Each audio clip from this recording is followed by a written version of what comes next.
Bem-vindos ao nosso 24º resumo comentado da Bíblia, Mateus capítulo 21, versículos 1 a 11, Marcos capítulo 11, versículos 1 a 11, capítulo 15, versículo 18, Lucas capítulo 19, versículos 28 a 48. Jesus montado na jumenta entra em Jerusalém, ou seja, um rei de nossas almas humildemente num lombo de uma jumenta.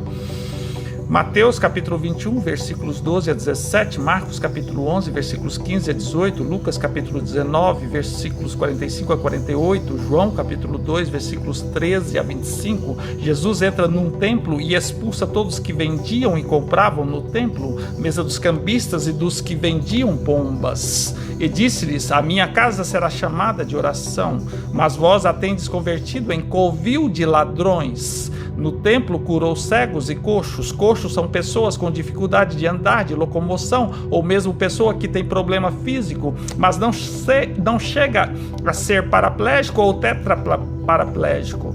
Os sacerdotes e escribas maravilharam, mas como os meninos clamavam no templo: Hosana ao filho de Davi, indignaram-se e disse-lhes Jesus: nunca lestes pela boca dos meninos e das crianças de peito tirastes o perfeito louvor. Esta passagem demonstra que mesmo nós, muitas vezes, vendo coisas maravilhosas, procuramos sempre alguma coisa para questionar, uma coisa para nos indignar. Passamos a ser os escribas e os fariseus. Cristo também não admite a mercancia em nome de Deus, utilizar o templo de oração para se enriquecer, para mercantilizar.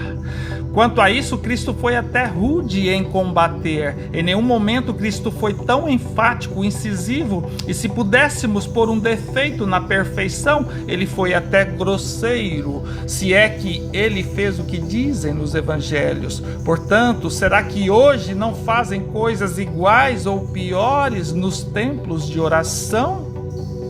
Jesus sai de Jerusalém e vai para Betânia, nas proximidades, e pela manhã, no caminho de retorno a Jerusalém, teve fome e vê uma figueira. Está em Mateus capítulo 21, versículos 18 a 22, Marcos capítulo 11, versículos 12 a 14 e capítulo 19, versículo 24. Chegando lá, não tinha frutos a figueira, e Jesus diz: nunca mais nasça fruto, e a figueira secou. Os discípulos ficaram maravilhados por ele ter feito a figueira secar rapidamente, e Jesus disse-lhes: em verdade vos digo que se tiverdes fé e não duvidardes, não só fareis o que foi feito à figueira, mas até a este monte dissertes: ergue-se e precipita-te no mar, e assim será feito. E tudo que pedirdes na oração, crendo, o recebereis. Essa passagem nos traz 3 ensinamentos. O primeiro é que, se não dermos frutos, não fizermos obras, validade nenhuma teremos e seremos secos.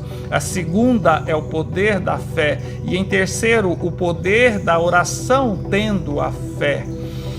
Em Lucas capítulo 13, versículos 6 a 9, tem a passagem da figueira estéril, que é muito parecido com essa passagem dita agora em Mateus e Marcos. Vamos agora a Mateus capítulo 21, versículos 23 a 27, temos o questionamento sobre a autoridade de Jesus em ensinar no templo. Está em Marcos capítulo 11, versículos 27 a 33 e Lucas capítulo 20, versículos de 1 a 8.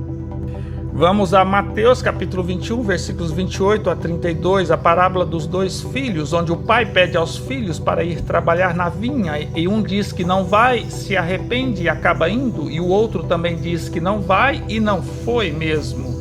E Jesus pergunta quem fez a vontade do Pai, e eles responderam que o primeiro. E Jesus diz: em verdade vos digo que os publicanos e meretrizes entram adiante de vós no reino de Deus. Porque veio João, não crestes, mas os publicanos e meretrizes o creram, e vos nem depois arrependestes para crer.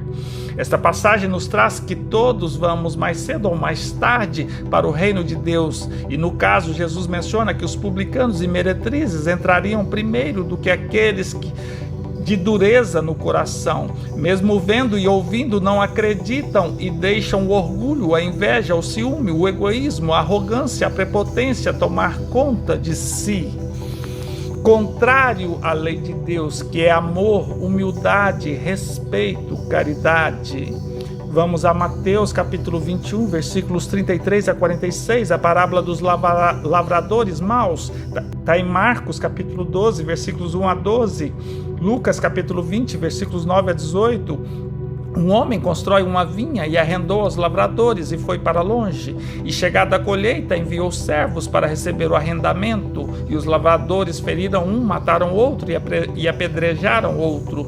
Então o dono manda mais servos para poder receber, e os lavradores fizeram o mesmo. Por fim, manda seu filho, achando que iriam respeitar seu filho, e os lavradores mataram o filho, até para apoderar da herança. E Cristo pergunta: quando vier o Senhor da vinha, que fará aqueles lavradores? Responderam-lhe: dará frondosa morte aos maus e arrebatará a vinha a outros lavradores, que a seu tempo deem os frutos. Jesus então diz que o reino de Deus vos será tirado e será dado a uma nação que dê os seus frutos. Nessa passagem demonstra mais uma vez que se nós não darmos os frutos, não tivermos obras, não teremos como ganhar o reino de Deus. Cristo menciona isto o tempo todo, e seu jugo é suave, o seu fardo é leve. Pede apenas que nos amemos, nos perdoemos, sejamos humildes, mansos de coração, cheios de paz e fraternidade, sejamos solidários com os nossos irmãos. Se não agirmos dessa forma, vamos perder a proteção de Deus e ficaremos jogados à nossa sorte. Lucas capítulo 16, versículos 19 a 31, tem a parábola do rico e Lázaro. O rico vestia linho finíssimo e vivia esplendidamente, e o mendigo Lázaro, cheio de chagas, à porta do rico. Desejava alimentar das migalhas da mesa do rico, e os cães vinham a lamber as chagas. O mendigo morreu e foi levado pelos anjos ao seio de Abrão. E morreu o rico.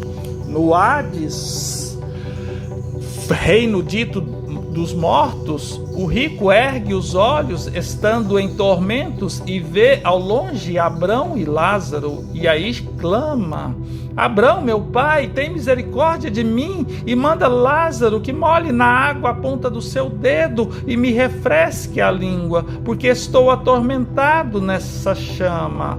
Abrão responde: lembra-te que recebeste teus bens em tua vida, e Lázaro somente males. Agora é consolado e tu atormentado. Além disso, tem um grande abismo entre nós e vós, de sorte que não tem como passar daqui para vós, nem tampouco daí para cá. O rico então suplica: rogo-te, pai, que o mandes à casa de meu pai. Tenho 5 irmãos, para que lhes dê testemunho, a fim que não venham a este lugar de tormento. Abrão responde: eles têm Moisés e os profetas, ouçam-nos. O rico: não, Abrão, meu pai, mas se algum dos mortos fosse ter com eles, arrepender-se-iam. Abrão então responde mais uma vez: se não ouvem a Moisés e aos profetas, tampouco acreditarão, ainda que alguns dos mortos ressuscite. Esta passagem é uma alusão clara de como é a verdadeira vida. Está óbvio que não morremos, e todo mal que fizemos ou todo bem que deixamos de fazer vai nos queimar de vergonha e arrependimento do outro lado. Segundo a divisão de ambientes que tem entre as pessoas más e os bons, e a impossibilidade de um passar para o outro lado, o que derruba completamente que o Satanás existe, que ele seria um anjo decaído. Por fim, mais uma vez, demonstra que Moisés e os profetas são chamados anjos, espíritos mais esclarecidos, enviados por Deus para nos ensinar a sua lei, para que não nos percamos. Ficamos por aqui, não perca o nosso 25º resumo comentado da Bíblia. Que Deus nos abençoe.